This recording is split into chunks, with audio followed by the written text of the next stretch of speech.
नमस्कार साथियों, स्वागत है आपका हमारे YouTube channel OP edu point पर। आज हम पढ़ेंगे कक्षा 12 की प्रश्नमाला 3 मैट्रिक्स। तो सबसे पहले परिभाषा मैट्रिक्स की बनती है। मैट्रिक्स किसे कहते हैं? देखो, आयताकार क्रम में संख्याएं या वस्तुओं को स्तंभ व पंक्ति में क्रमबद्ध तरीके से व्यवस्थित किया जाता है, उसे मैट्रिक्स कहते हैं। जैसे ए बराबर 1 2 3 4। तो यहाँ पर संख्याएं पंक्तिबद्ध तरीके से, स्तंभबद्ध तरीके से व्यवस्थित की जाती है, तो एक मैट्रिक्स बनती है। ठीक है, 1 2 3 4 इस प्रकार हम एक बड़े कोष्ठक में मैट्रिक्स को लिख सकते हैं। तो ये सारे जो अवयव संख्या लिखी होती है, ये कहलाती है मैट्रिक्स के अवयव कहलाते हैं। मैट्रिक्स के अवयव कहलाते हैं। और ये इस क्रम में लिखी होती है, ये होती है मैट्रिक्स की पंक्ति, और ये कहलाती है मैट्रिक्स का स्तंभ।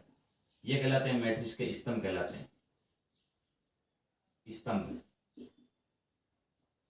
और ये कहलाती है मैट्रिक्स की पंक्तियां कहलाती है, पंक्ति। मैट्रिक्स की पंक्तियों को हम आर के द्वारा व्यक्त करते हैं और स्तंभ को करते हैं हम सी के द्वारा व्यक्त करते हैं।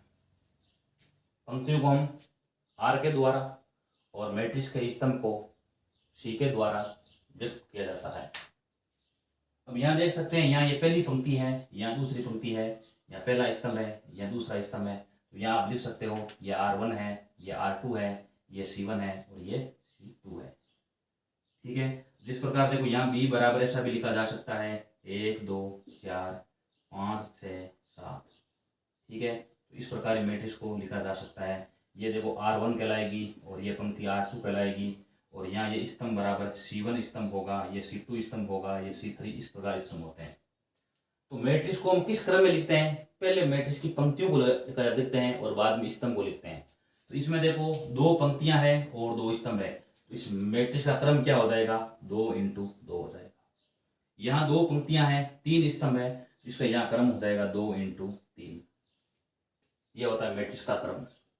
जो ये क्रम लिखा है, इसमें जो पहली संख्या वो बता रही है मैट्रिक्स की पंक्तियों को बताएगी और दूसरी मैट्रिक्स के स्तंभ को बता रही है। उसी प्रकार यहाँ ये 2 है जो मैट्रिक्स की पंक्ति को बताएगी और ये 3 है वो मैट्रिक्स के स्तंभ को बता रही है।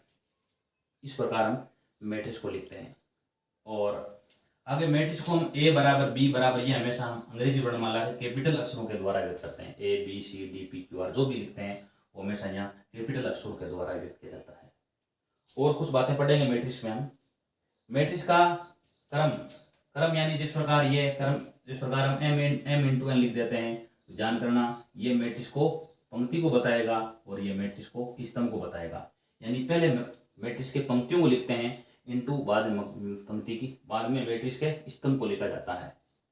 ठीक है, इस प्रकार मैट्रिक्स के, जिस प्रकार कोई मैट्रिक्स यहाँ जिस प्रकार लिखी है, ए बराबर A11 A12 A13, इस प्रकार मैट्रिक्स लिखी गई है, A21 A22 और A23। अब देख सकते हैं इस A11 का अर्थ क्या है? पहली पंक्ति का और पहले स्तंभ का अवयव है ये। और ये A12 का अर्थ क्या है? पहली पंक्ति और दूसरे स्तंभ का अवयव है। A13 का अर्थ क्या है? पहली पंक्ति और तीसरे स्तंभ का अवयव। इस प्रकार मैट्रिक्स के 2 व्यक्त कर सकते हैं। ठीक है, और यहाँ इसके बाद में मैट्रिक्स को देखो ए बराबर भी लिख सकते हैं और AIJ के द्वारा भी व्यक्त किया जा सकता है। अब AIJ में देखो A11 लिखते हैं, A12 लिखते हैं, A21 लिखते हैं, ये सारे लिखे जाते हैं। देखो, तो यहाँ क्या अर्थ है इसका? A11 का ध्यान अर्थ है, यानी पहली पंक्ति का और पहले स्तंभ का ये अवयव हो गया। A21 का अर्थ क्या हो गया? दूसरी पंक्ति और पहले स्तंभ का अवयव हो गया। ठीक है, और ये पहले पंक्ति और दूसरे स्तंभ का अवयव हो गया, दूसरी पंक्ति दूसरे स्तंभ का अवयव हो गया। इस प्रकार मैट्रिक्स को AIJ क्रम में व्यक्त किया जाता है। ठीक है, उसके बाद में मैट्रिक्स के कुछ प्रकार हैं। ठीक है, मैट्रिक्स के प्रकार, मैट्रिक्स के प्रकार लिख रहे हैं मैट्रिक्स के। जो हमारी पहली प्रकार है वो होती है पंक्ति मैट्रिक्स। पंक्ति मैट्रिक्स इसमें क्या होता है, केवल एक ही पंक्ति होती है मैट्रिक्स में। पंक्ति क्या होती है, केवल एक ही होती है। जिस प्रकार मैंने लिख दिया ए बराबर लिख दिया मैंने एक, कोमा नहीं लगाते इसके अंदर, 1 2 और 4। इसमें देख सकते हैं केवल एक ही पंक्ति है, ठीक है। जैसे मैंने लिख दिया पी बराबर लिख दिया 2 6 8 लिख दिया, तो यहाँ भी देख सकते हैं केवल एक ही पंक्ति है। तो जिस पंक्ति में, जिस मैट्रिक्स में केवल एक ही पंक्ति हो उसे कहते हैं पंक्ति मैट्रिक्स कहते हैं। उसके 2 नंबर में आ गए स्तंभ मैट्रिक्स। स्तंभ मैट्रिक्स क्या होती है, जिसमें केवल एक ही स्तंभ हो। जिस मैट्रिक्स में केवल एक स्तंभ हो वो होती है। जिस प्रकार मैंने लिख दिया, ठीक है, बी बराबर मैंने लिख दिया 1 2 3।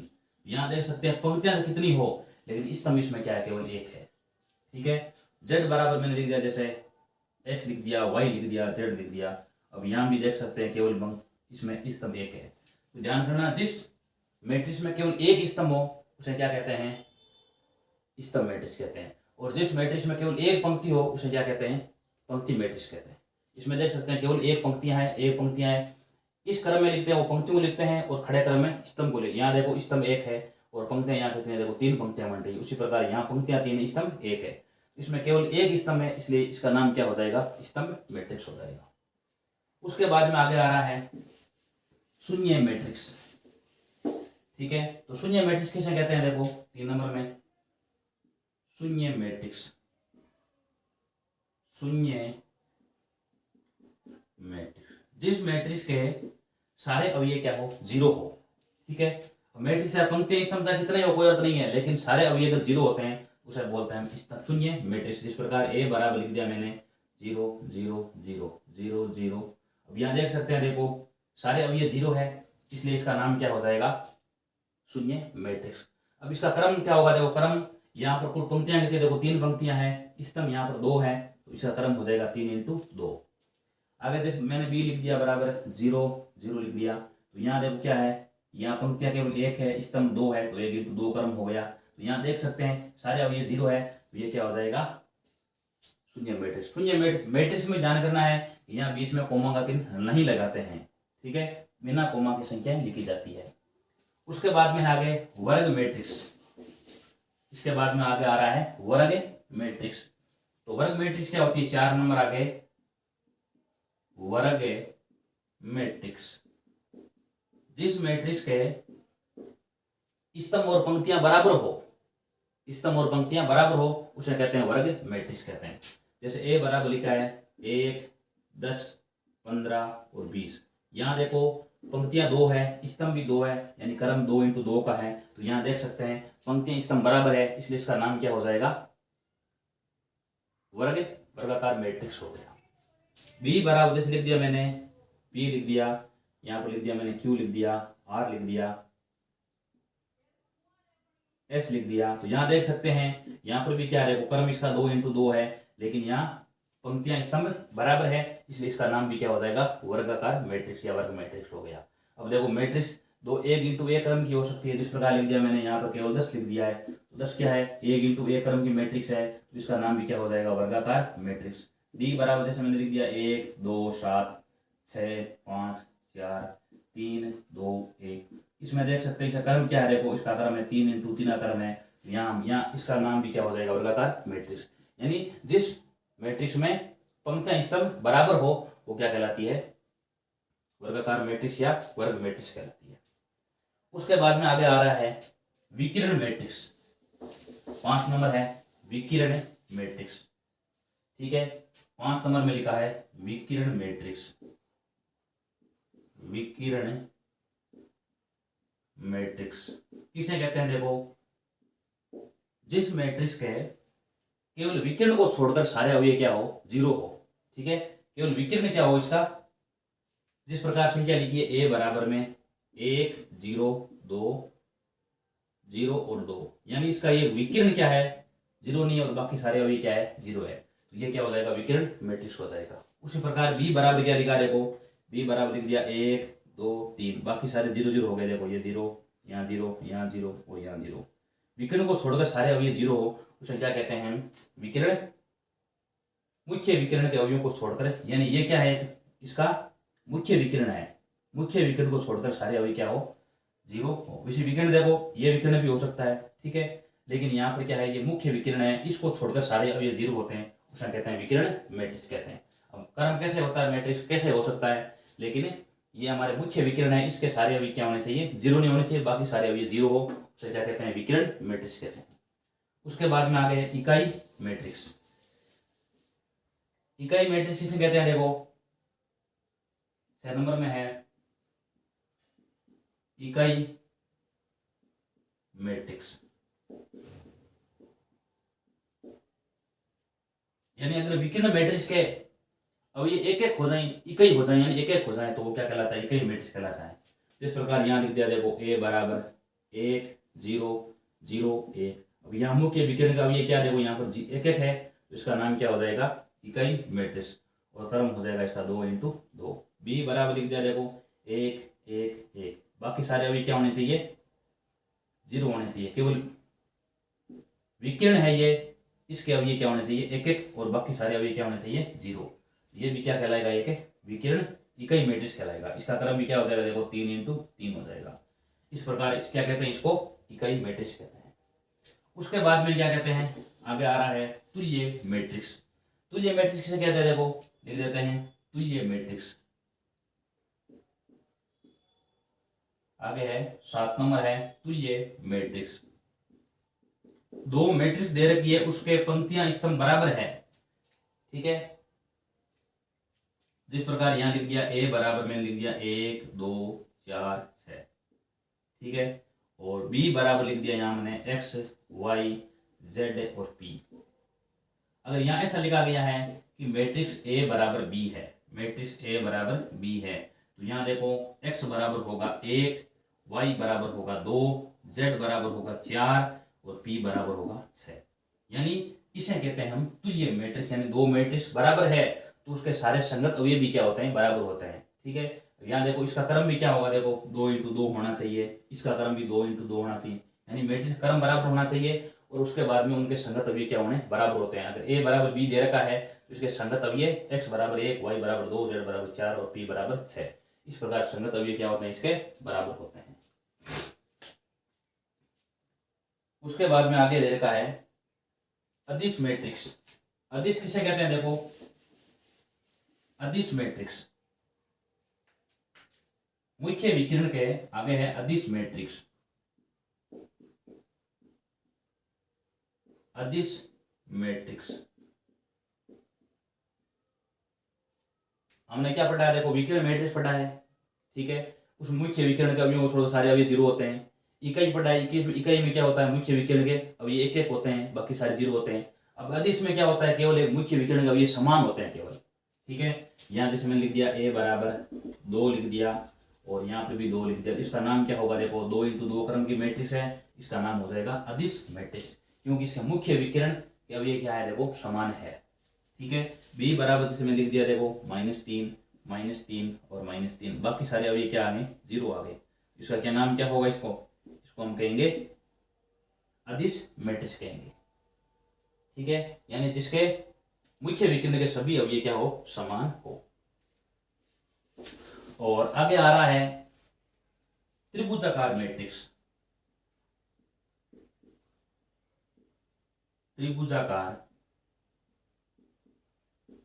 मैट्रिक्स इसे कहते हैं, देखो त्रिभुजाकार में दो प्रकार होते हैं। एक होती ऊपरी त्रिभुजाकार मैट्रिक्स, ऊपरी त्रिभुजाकार मैट्रिक्स, और एक होती है निम्न त्रिभुजाकार मैट्रिक्स। निम्न त्रिभुजाकार मैट्रिक्स, तो ये क्या होती है, देखते हैं। देखो ऊपरी त्रिभुजाकार में क्या होगा, जिस प्रकार यहां मैंने लिख दिया, देखो a बराबर मैंने लिख दिया 1 2 4 और 0, ऐसा कुछ लिखा गया। देखो ऊपरी किसे कहते हैं, ऊपरी त्रिभुजाकार कहते हैं। देखो यानी ये देखो यहाँ एक त्रिभुज बन रहा है, ठीक है, बन रहा है ना, यहाँ देख सकते हैं। इसके नीचे सारे अवयव क्या होते हैं, जीरो होते हैं।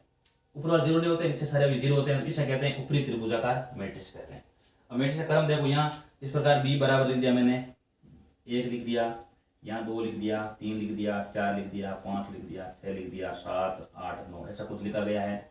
ऊपरी त्रिभुजाकार मैट्रिक्स में क्या होगा देखो, यानी ये त्रिभुज बन रहा है, देखो देख सकते हैं हम त्रिभुज बन रहा है, तो यहाँ पर बाकी सारे अवयव क्या होंगे, देखो ये तीनों अवयव क्या हो जाएंगे, 0 हो जाएंगे।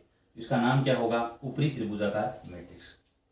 और ये अगर त्रिभुज नीचे की तरफ बनेगा तो उसे क्या कहेंगे, निम्न त्रिभुजाकार मैट्रिक्स कहेंगे।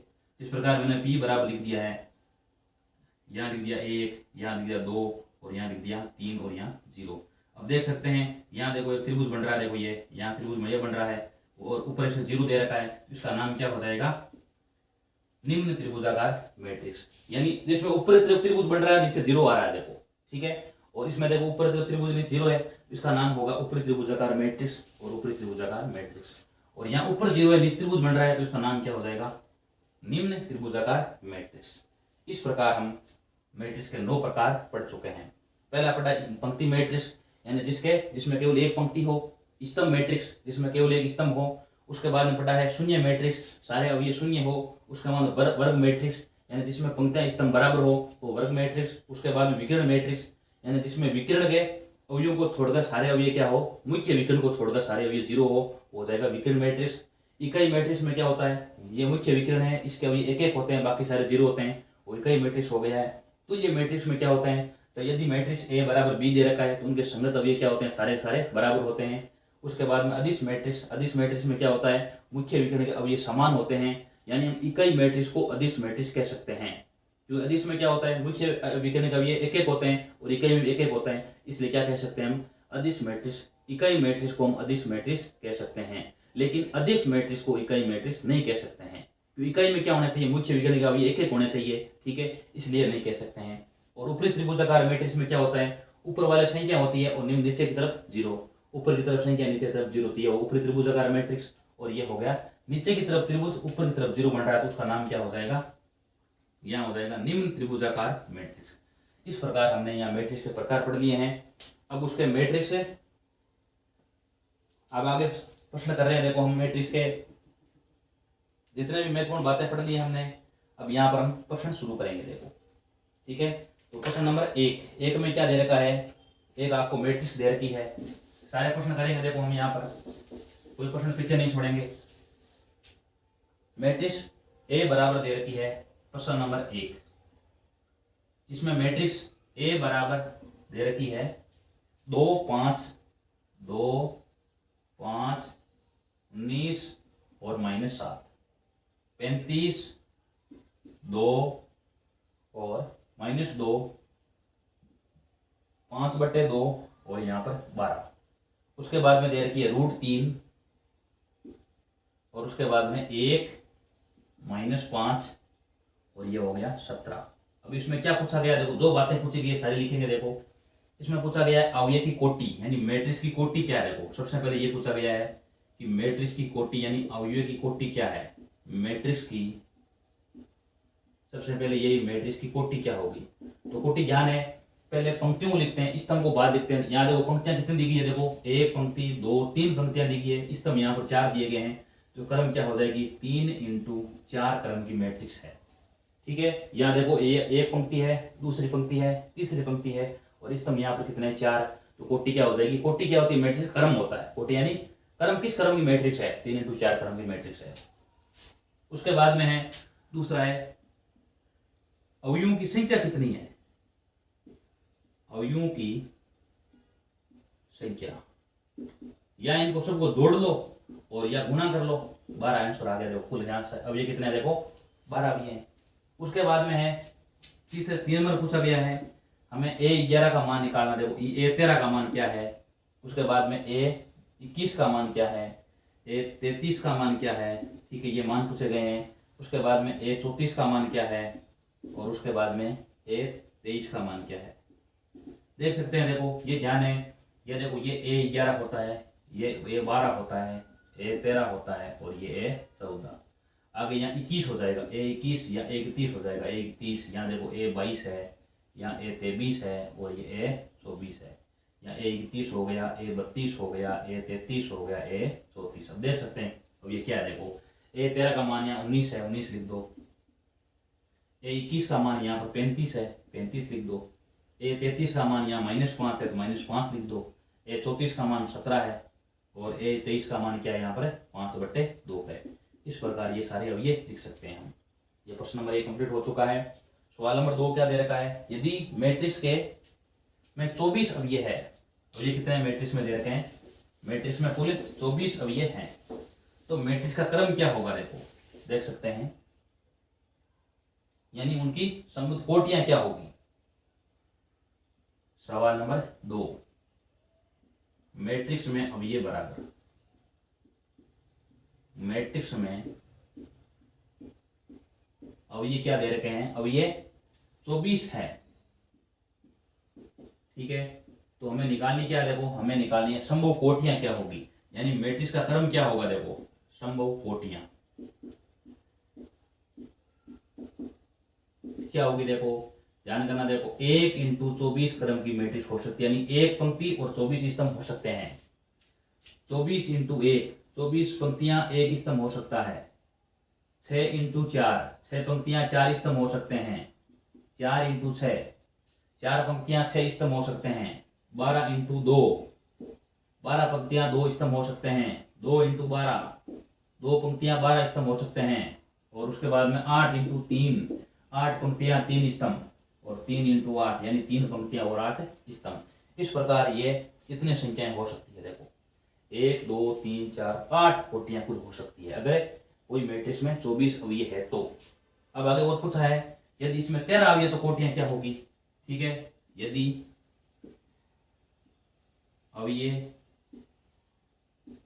13 है तो संभव कोटियां, तो संभव कोटियां कौन कौन सी होगी देखते हैं। तो यहाँ पर संभव कोटियां हो जाएगी, अगर अवयव 13 है तो देखो क्रम हो जाएगा 13 × 1 और 1 × 13, ये 2 ही क्रम की कोटियां होंगी।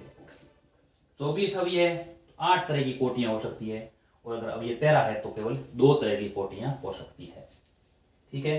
अब सवाल नंबर 3 देखो सेम का सेम ऐसा ही आ गया, देखो अवयव 18 है, यानी मैट्रिक्स में अगर अवयव 18 है तो कोटियां क्या होगी सवाल नंबर 3 में, ठीक है। देख सकते हैं, देखो सवाल नंबर 3 अवयव कितने दे रखे हैं, अवयव दे रखे हैं 18, तो कोटियां क्या होगी, देखो कोटियां संभव कोटियां हो जाएगी, देखो देख सकते हैं 1 × 18 18 × 1 9 × 2, ठीक है 2 × 9 6 × 3 3 × 6, ठीक है। इतनी कोटियां हो सकती है। आगे दे रखा है इसमें अवयव 5 हो तो अवयव क्या दे रखे हैं, अवयव 5 है तो कोटियां क्या होगी, देखो तो कोटियां बराबर हो जाएगी 1 × 5 और 5 × 1। इस प्रकार ये सवाल नंबर 3 कंप्लीट हो जाता है। अब आगे सवाल नंबर कर रहे हैं इसका हम 4 नंबर। 2 × 2 अवयव यानी मैट्रिक्स की रचना कीजिए जिसके अवयव निम्नलिखित प्रकार से प्रदत्त है, यानी क्या करना है आपको 2 × 2 क्रम की मैट्रिक्स तैयार करनी है। अब ध्यान होना चाहिए कि 2 क्रम की 2 मैट्रिक्स तो अवयव कौन कौन से, देखो A21 होगा, A22 होगा, A11 होगा, सॉरी A11 A12 A21 और A22, ये इस प्रकार ये अवयव होंगे। तो हमें A11 का मान निकालना होगा, A12 का निकालना होगा, अगर 2 × 2 कोटि की मैट्रिक्स है तो, ठीक है। तो इसमें पहला क्या दे रखा है, देखो सवाल नंबर 4 का इसमें पहला कर रहे हैं। पहला इसमें दे रखा है I + AIJ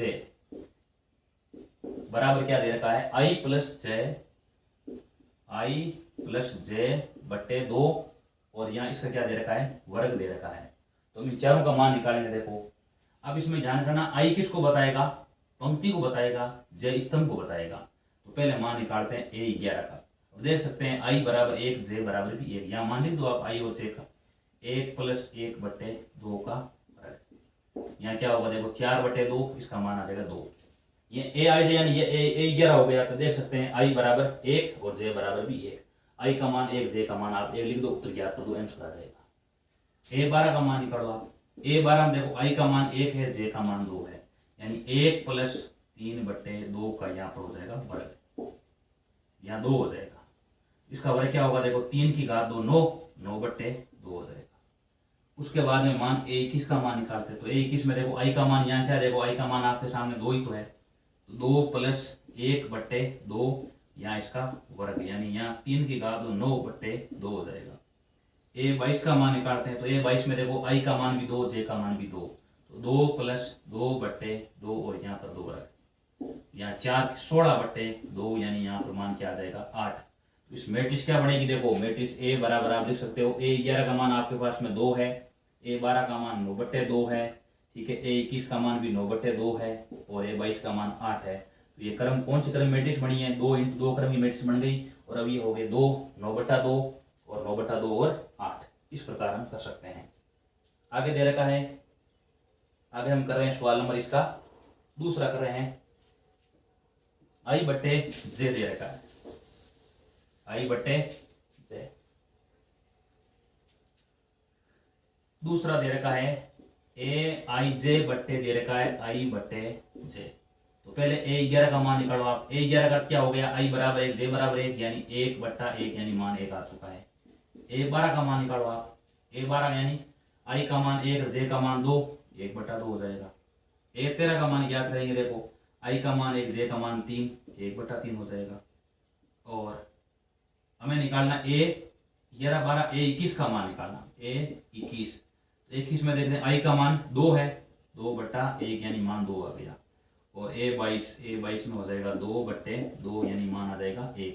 मैट्रिक्स क्या बनेगी, देखो b बराबर लिख सकते हो, a बराबर लिख सकते हो 1, उसके बाद में 1 बट्टे 2, उसके बाद में 2 और उसके बाद में 1। ये क्रम की मैट्रिक्स होगी, देखो 2 × 2 क्रम की मैट्रिक्स हो गई है, 1 बट्टे 2 2 और 1। अब आगे देखो इस चौथे का तीसरा प्रश्न दे रखा है, सेम का सेम ऐसा ही है, i प्लस 2j बट्टे 2 दे रखा है, i प्लस 2j बट्टे 2, इसकी घात दे रखी है 2। तो i का मान आपको 1 रखना है, j का मान 1 रखना है, उसकी घात 2 कर देनी है, यानी 4 अवयव निकालने, a11 a12 a21 और a22, चारों अवयव निकाल करके आप मान लिख दो। a बराबर b बराबर जिस बराबर में चाहते हो लिख सकते हो, और ये क्या हो जाएगी, मैट्रिक्स हो जाएगी। आगे कर रहे हैं इसका सवाल नंबर हम 5 में क्या लिख रखा है, देखो 5 नंबर कर रहे हैं। 5 में लिखा है 3 × 4 की रचना करो जिसके अवयव निम्नलिखित है। अब की बार क्या करनी है आपको, 3 × 4 क्रम की रचना करनी मैट्रिक्स की। तो ये क्या होगा, देखो a11 a12 a13 और a14, a21 a22 a23 a24 a31 a32 a33 a34। यहाँ देखो 3 पंक्तियां हैं और 4 यहाँ क्या है स्तंभ है। इन सब के मान निकालने होंगे आपको। सब यहाँ देखो i का मान 3 j का मान 2, i का मान 2 j का मान 3, i का मान 1 j का मान 4, इस प्रकार सबके मान हो जाएंगे। और इसमें पहला क्या दे रखा है, पहला कर रहे हैं देखो चौथे का पहला, aij बराबर क्या दे रखा है 1 बट्टे 2 और यहाँ माइनस का 3i प्लस j का मापांक दे रखा है। करेंगे देखो इसको हम सारे प्रश्न करेंगे। और 5वें का दूसरा, पहले क्या वैसा ही है, तो ये पहला कर लेते हैं, ठीक है। तो यहाँ पर पहले मान निकालते हैं a11 का मान, यानी 1 बट्टा 2 माइनस का 3 × 1 प्लस 1 बट्टा 2, यहाँ क्या होगा देखो -3 और प्लस 1 माइनस का 2 आ जाएगा। मापांक लगा है ना, तो यहाँ -2 हट जाएगा। अगर इसका मान क्या होगा देखो, अगर -2 है तो +2 होगा, +2 है तो भी क्या होगा +2 होगा, क्योंकि मापांक के समय 2 चिन्ह हट जाता है। यहाँ पर 2 बट्टे 2 इसका मान आ जाएगा 1, यानी a11 का मान 1 आ चुका है आपके सामने, ठीक है। उसके बाद में मान निकालते हैं a12 का मान। a12 का मान क्या होगा, कैसे होगा देखो 1 बट्टा 2 लिख दो, उसके बाद में यहाँ -3 × i का मान आपके पास में 1 है और j का मान क्या है 2 है, ठीक है। तो यहाँ मान 1 बट्टे 2 आ जाएगा। अब इसका मान -3 और +2 -1 आएगा, तो इसका मापांक का मान क्या होगा +1, तो +1 को 1 से गुणा करेंगे 1, इसका मान आ जाएगा 1 बट्टे 2। उसके बाद में a13 का मान निकालना है। a13 का मान में क्या हो जाएगा 1 बट्टे 2, ठीक है। और वापिस 3 × -3 × 1 और आगे प्लस में हो जाएगा 3। अब देख इसका मान क्या होगा देखो -3 और ये 0 हो जाएगा देखो, ठीक है। इस पूरे का मान 0, इसका पूरा आंसर 0 आ जाएगा। a14 का मान निकालते हैं, 1 बट्टा 2 हो जाएगा यहाँ पर, और -3 × 1 और प्लस का 4, यहाँ पर मान क्या होगा, इस पूरे का मान आंसर क्या होगा देखो -3 + 4, इसका मान +1 होगा। मापांक हटाएंगे तो +1 का 1 ही रहेगा, यहाँ पर इसका आंसर आ जाएगा 1 बट्टे 2, यानी a11 का मान 1, a12 का मान 1 बट्टा 2, a13 का मान 0 और ये 14 का मान 1/2, ये याद कर लिए हैं। अब उसके बाद में क्या निकालेंगे आगे, -3 + 4, ठीक है। अब यहां पर हम किसका मान ज्ञात करेंगे, देखो आगे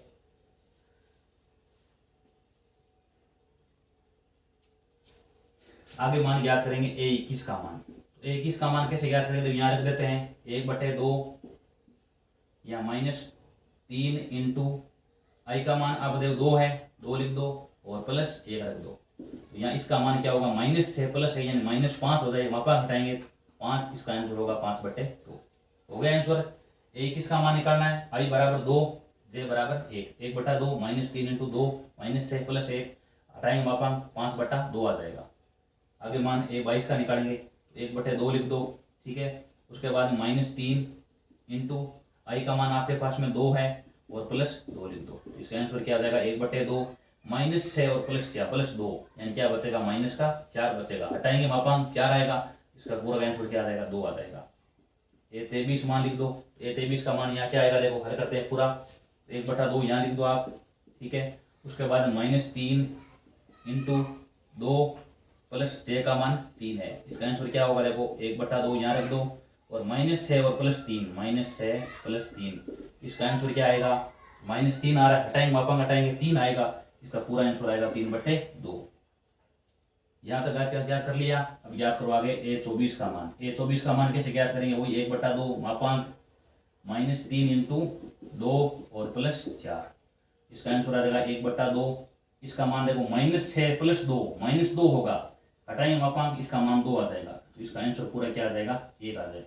ये -6 और +6, इसका मान -2 होगा, काटेंगे इसको 2 से, इसका मान पूरा क्या आ जाएगा, +1 आ जाएगा। मापांक का ध्यान रखना है, मापांक से कोई संख्या, मापांक अंदर संख्या माइनस की है, हटाएंगे मापांक प्लस का आ जाएगा, और अगर प्लस की है तो वैसे प्लस की जाएगी वो। अब इसके बाद में मान निकालते हैं A21 का मान, वही 1/2 -3 इंटू 3 और +1। यहाँ 1/2 मान क्या आ जाएगा, देखो माइनस का 9 और +1 -8 बचेगा, हटाएंगे मापांक 8 बचेगा, तो यहाँ आंसर क्या आ जाएगा, 4 आ जाएगा। A32 का मान क्या होगा, 1/2 वही और -3 इंटू 3 और +2, क्यों J का मान 2 है, यह आंसर क्या आएगा, देखो माइनस का 1/2 या माइनस का 9 +2 -7 हो रहा है, यहाँ 7 आ जाएगा, 7/2 लिख दो। A33 का मान क्या होगा, देखो यहाँ हल करते हैं पूरा, माइनस का 1/2 लिख दिए और यहाँ आ जाएगा माइनस का 3 इंटू 3 और +3, यहाँ आंसर क्या होगा, देखो माइनस के 9 +3 -6 बचेगा, ठीक है। हटाएंगे मापांक 6 आ जाएगा और 6/2 मान क्या आ चुका है, 3 आ चुका है। A33 का मान हो गया। अब शेष क्या बताए, A34 बचा है। A34 का मान यहाँ लिख देते हैं। 34 का मान यहाँ क्या आ जाएगा, देखो वही 1/2 और क्या लिख दो आप आगे, माइनस का 3 इंटू I का मान 3 और +4, क्या बचेगा, देखो -1/2 हो गया, यहाँ माइनस का 9 और +4 -5 बचेगा, मापांक हटाएंगे 5 बचेगा, इसका आंसर होगा 5/2। यहाँ देख सकते हैं, पहले देखो A11 का मान 1 आया था, A12 का मान 1/2 आया था, A13 का मान 0 आया था, A14 का मान 1/2 आया था, ठीक है। और इसके बाद में A21 का मान 5/2 आया था, ठीक है। A22 का मान 2 आया था, A23 का मान 3/2 आया था, A24 का मान 1 आया था, A31 का मान 4 आया है, A32 का मान 7/2 आया है, ठीक है। उसके बाद में A33 का मान 3 आया है और A34 का मान 5/2 आया है। इस प्रकार सारे प्रश्न हम यहाँ पर कर चुके हैं, ठीक है। यहाँ देख सकते हैं 1/2, 0 1/2 और बाद में A21 का मान 5/2, बाद में 2 3/2 और उसके बाद में 1 4 है, बाद में 7/2 है, तो 3 है और 5/2। यहाँ कैसे लिख सकते हैं, देखो इन सबको लिख लो, ठीक है। तो मैट्रिक्स क्या होगी, देखो A बराबर लिख दो, A11 का मान 1, बाद में मान 1/2, बाद में मान 0 है और बाद में मान 1/2 है, ऐसा ही लिखा है। और उसके बाद में देखो 5/2 है, 5/2 के बाद में 2 है, 2 के बाद में A23 का मान देखो 3/2 लिखा है, A24 का मान 1 लिखा है, A31 का मान 4 लिखा है, A32 का मान 7/2 है, ठीक है। A33 का मान हमारे पास में है 3 है और A34 का मान क्या है, यहाँ पर 5/2 है।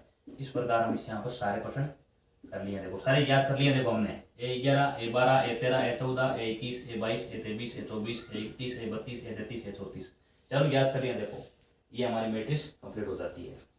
अब आगे इसका देखो दूसरा दे रखा है, लेकिन करने का तरीका वही सेम ही, आराम से कर सकते हैं हम। यानी दूसरा ये दे रखा है AIJ बराबर दे रखा है 2I, ठीक है, और -J। कुछ नहीं करना आपको, इसमें नए मापांक है, कुछ नहीं है इसमें, केवल सीधे A11, A12, A13 मान निकाल दो, A14 निकाल दो, बाद में A31, A32, A33 सारे मान निकालो और इस प्रकार मैट्रिक्स बना सकते हो। कोई चिंता नहीं है, आराम से कर सकते हैं।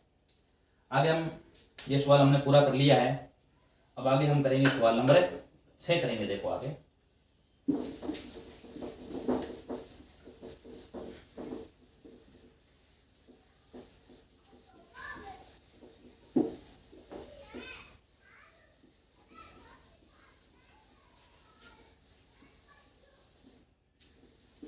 तो सवाल नंबर 6 में क्या दे रखा है?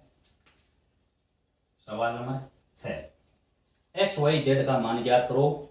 6 का पहला, ऐसी मैट्रिक्स दे रखी है आपके सामने, और आगे भी इस प्रकार एक मैट्रिक्स दे रखी है, ठीक है। क्या संख्या लिखी है? 4, 3, x5, और आगे लिखी है y z 1, 5। तो ये क्या है? एक तुल्य मैट्रिक्स है, यानी आपस मैट्रिक्स क्या है? बराबर है। बराबर है तो इसके सारे अवयव संगत अवयव बराबर होंगे। यानी देखो 4 की जगह y है तो y बराबर क्या आ जाएगा? 4। 3 की जगह z है 3, तो z का मान आ जाएगा यहाँ पर 3। x की जगह 1 है, x का मान आ जाएगा 1। और देख सकते हैं 5 के 5 है, तो ये तीनों मान हो गए। दूसरा, यानी मैट्रिक्स अगर तुल्य मैट्रिक्स है तो इनके संगत अवयव आपस में बराबर होंगे। यानी पहली पंक्ति का जो पहली पंक्ति पहले स्तंभ का जो अवयव है वो दूसरी पंक्ति के पहले स्तंभ और पहले पंक्ति के बराबर होगा। या देखो 4 बराबर y, 3 बराबर z, x बराबर 1 और 5 बराबर 5। आगे है x प्लस वाई, यहाँ 2 दे रखा है, 5 प्लस आगे दे रखा है यहाँ z, और यहाँ एक्स वाई दे रखा है, और बराबर में क्या लिख रही संख्या? 6, 2, ठीक है, और आगे दे रखा है 5 और 8। यहाँ देख सकते हैं मान निकालेंगे। देखो एक्स वाई जेड का मान निकालते हैं। सबसे पहले देख सकते हैं 5 प्लस जेड किसके बराबर? देखो 5 प्लस जेड 5 के बराबर है। 5 प्लस जेड बराबर 5 है, तो जेड का मान यहाँ पर आ जाएगा 0। पहले जेड का मान ज्ञात कर लिया, ठीक है, जेड का मान यहाँ पर आ चुका है 0। उसके बाद में देख सकते हैं आगे और मान ज्ञात कर, जेड का मान ज्ञात करने के बाद में देखते हैं एक्स वाई का मान ज्ञात करते हैं। देखो ठीक है, अब देख सकते हैं एक्स प्लस वाई बराबर क्या है? 6। एक्स प्लस वाई बराबर में 6, और एक्स वाई बराबर में क्या आ जाएगा? एक्स वाई बराबर में आ गया 8। एक्स वाई बराबर में आ गया है 8। अब आप मान लिख दो यहाँ पर क्या आ जाएगा? देखो x बराबर आ चुका है 8/y।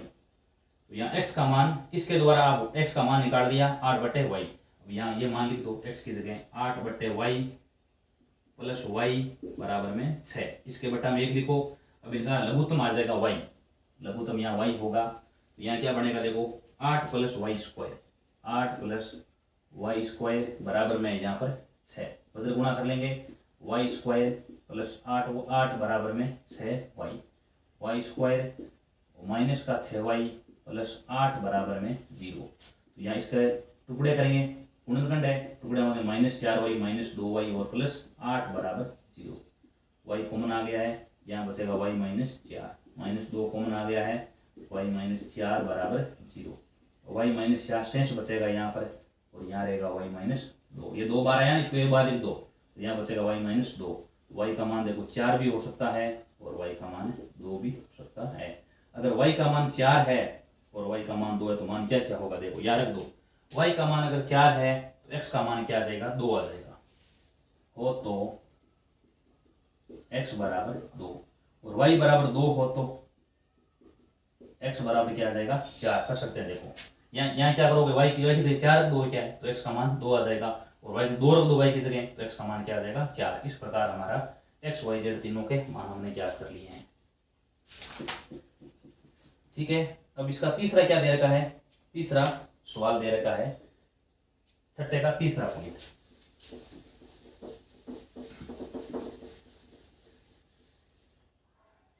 सट्टे के तीसरे पॉइंट में दे रखा है x plus y plus z. सट्टे के 3 नंबर पॉइंट में दे रखा है x plus y plus z, और यहाँ दे रखा है एक्स प्लस जेड, और आगे दे रखा है वाई प्लस जेड। ठीक है, और यहाँ ये संख्याएं दे रखी इस प्रकार, और बीच में यहाँ बराबर का चिन्ह दिया गया है। यहाँ दिया 9, यहाँ पर 5, और यहाँ पर दिया गया है 7। हल करते हैं, देखो इसको। सबसे पहले x plus y plus z बराबर में आ जाएगा 9, x प्लस जेड बराबर में 5, और y प्लस जेड बराबर में 7। ठीक है, यानी यहाँ पर ये 2 नहीं है, यहाँ पर ये z है, यहाँ पर भी क्या है, z है। अब देख सकते हैं वो x प्लस जेड का मान क्या लिख दो आप, 5 लिख दो। यहाँ पर x प्लस जेड की जगह क्या रख दो, 5, यानी इसकी 2 जगह इसकी जगह 5 हो जाएगा, यानी 5 प्लस वाई बराबर में 9। y का मान क्या आ जाएगा, देखो सीधे ही मान 4 आ गया। अब आगे देख सकते हो y प्लस जेड की जगह 7 रख दो आप, इसकी जगह रख दो 7, यहाँ हो जाएगा x प्लस 7 बराबर 9। तो x का मान आ जाएगा 7 - 9 - 7, यानी मान आ जाएगा 2। अब x y के मान आ चुके हैं, अब ये मान यहाँ रख दो, अब z का मान आ जाएगा। देखो x का मान तो आपके पास में 2 है, y का मान 4 है, और प्लस z बराबर 9। तो z का मान क्या आ जाएगा, देखो 9 माइनस ये 6, तो z का मान आ चुका है 3। यह हो गया, देखो ये सारे हो गए। x का मान 2, y का मान 4, और z का मान 3 आ चुका है। इस प्रकार हम इसको कर सकते हैं। आगे करें इसका सवाल नंबर हमें 7 नंबर कर रहे हैं। देखो 7 में क्या लिखा है, वही देखो मान पूछा गया है, ABC का मान याद करो। 7वें नंबर सवाल के अंदर दे रखा है ए समीकरण a माइनस बी और 2a प्लस सी, उसके बाद में 2a माइनस बी, उसके बाद में 3c प्लस डी, ऐसा कुछ दे रखा है। और बराबर में लिखा हुआ है, यानी ये भी तुल्य मैट्रिक्स है, -1 5, और बाद में दे रखा है 0 और 13। ठीक है, अब आगे क्वेश्चन में क्या पूछा गया है, से ABCD का मान, यानी चारों ABCD का मान ज्ञात कीजिए।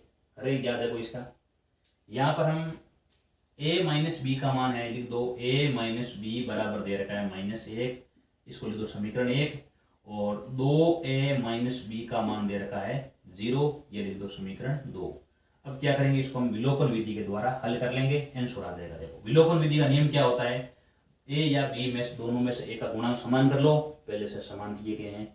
अब उनके देखो चिन्ह समान है तो अब समान कर लो, क्या देखो समान दिए गए हैं, समान कर लो, ये हो जाएगा प्लस का, ये हो जाएगा माइनस का, ये माइनस का कट गया ये। अब घटाएंगे, यहाँ बचेगा -a, और यहाँ देखो माइनस, ये 0 का अर्थ नहीं है, -1 बचेगा। a बराबर में क्या आ चुका है, ये प्लस हो जाएगा, a बराबर आ जाएगा 1। अब a का मान वापस समीकरण 1 में रख देंगे। ठीक है, लिख दो समीकरण 1 से, समीकरण 1 से 1 माइनस बी बराबर में -1, माइनस बी बराबर में -1, और पक्षांतर होगा -1 आ जाएगा, माइनस बी बराबर -2 कट जाएगा, यानी b का मान आ चुका है 2। a और b का मान ज्ञात कर लिया, अब मान c और d का भी ज्ञात कर लेते हैं। देखो तो यहाँ लिख दो आप 2a प्लस c बराबर में 5 आ चुका है, देखो 5 दिया गया है, और आगे है 3c plus D, 3c plus D. अब यहाँ देख सकते हैं a का मान आपके पास में 1 है, 1 की जगह 1 रख दो, 2 × 1 प्लस c बराबर 5, तो c का मान आ जाएगा 5, और ये -2, c का मान आ जाएगा 3। अब आगे 3c प्लस d बराबर में दे रखा है 13 दे रखा है। तो ये मैट्रिक्स बराबर होंगे, संगत होंगे। ये देखो a माइनस बी -1 के बराबर, 2a माइनस बी 0 के बराबर, 2a प्लस सी 5 के बराबर, 3c प्लस डी 13 के बराबर। तो यहाँ c का मान आपके पास में 9 प्लस d बराबर में 13, तो d का मान आ जाएगा 13, और ये -9, d का मान आ जाएगा 4।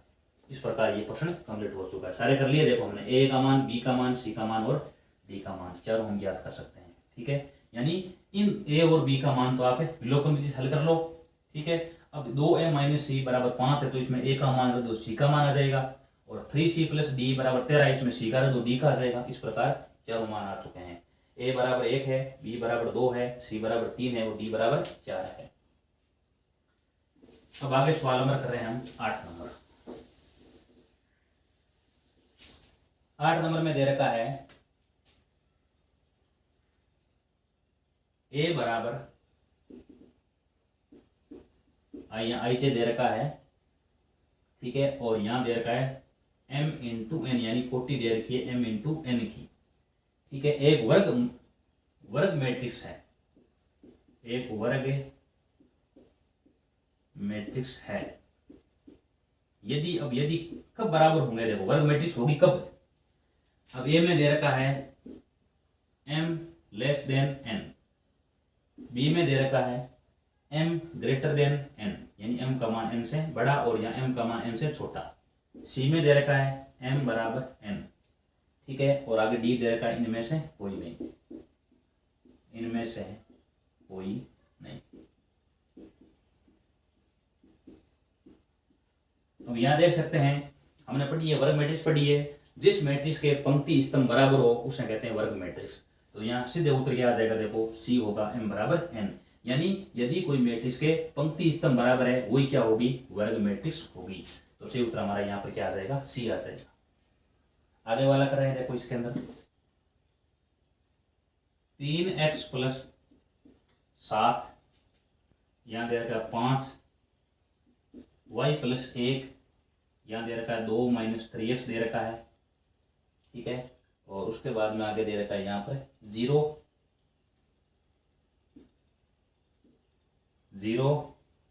y माइनस 2, ठीक है, और यहाँ पर 8 और यहाँ पर 4। अब इसमें क्या लिखा गया है, x y किन मानों के लिए अवयवों के निम्नलिखित युग्म समान है, ठीक है। अब यहाँ पर कर रहे हैं, देखो इसको हल हम, यानी x y का मान ज्ञात करना है जिसके लिए क्या हो जाए, ये तुल्य मैट्रिक्स बन जाए, बराबर मैट्रिक्स बन जाए। तो यहाँ देख सकते हैं y प्लस 1 का मान 8 है, y प्लस 1 बराबर 8, तो y का मान आ जाएगा 7, ठीक है। अब यहाँ लिख देते हैं, देखो 2 माइनस 3x बराबर में 4 है, तो माइनस 3x बराबर 4 माइनस 2, और माइनस 3x बराबर 2, x बराबर माइनस 2/3, ठीक है। ये देखो मान हो गए, x के मान हो गए। अब उसके बाद में देख सकते हैं, या देखो 3x प्लस 7 बराबर में 0 है, x बराबर माइनस 7/3 आ रहा है, ठीक है। ए और याद कर लो, ये देखो y माइनस 2 बराबर क्या है, 5 है, y बराबर आ जाएगा 7।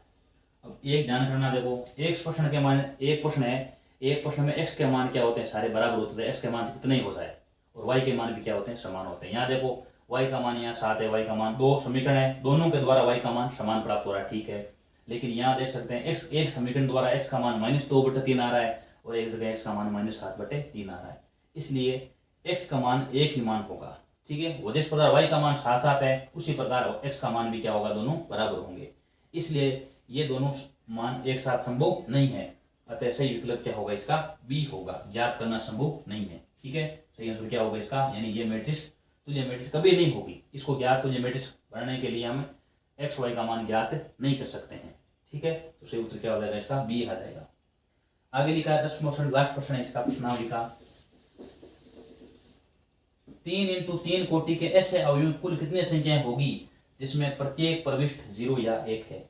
यानी आपको 3 × 3 कोटि की मैट्रिक्स बनानी है और जिसमें सारे अवयव क्या आने चाहिए, 0 या 1 अवयव आने चाहिए, ठीक है। अब देख सकते हैं एक मैट्रिक्स में अवयव कितने होंगे, देखो कुल अवयव बनेंगे,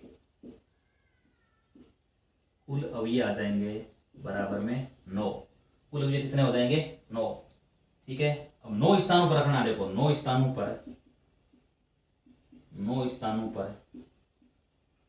0 व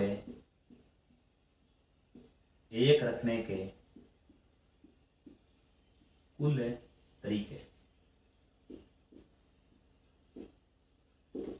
तरीके, यहाँ पर ये 2 है, यानी यहाँ हो जाएगा 2 की घात 9, इसका मान आ जाएगा 512, ये क्या इसका आंसर होगा, ठीक है। इस प्रकार हमारे ये सारे प्रश्न हो जाते हैं, कंप्लीट हो जाते हैं। यदि आपको वीडियो अच्छा लगा तो वीडियो को आप लाइक कीजिए, शेयर कीजिए, कमेंट कीजिए और इस चैनल को सब्सक्राइब कीजिए। आगे वाली प्रश्नमाला में हम आगे 3.2 को भी जारी रखेंगे। धन्यवाद।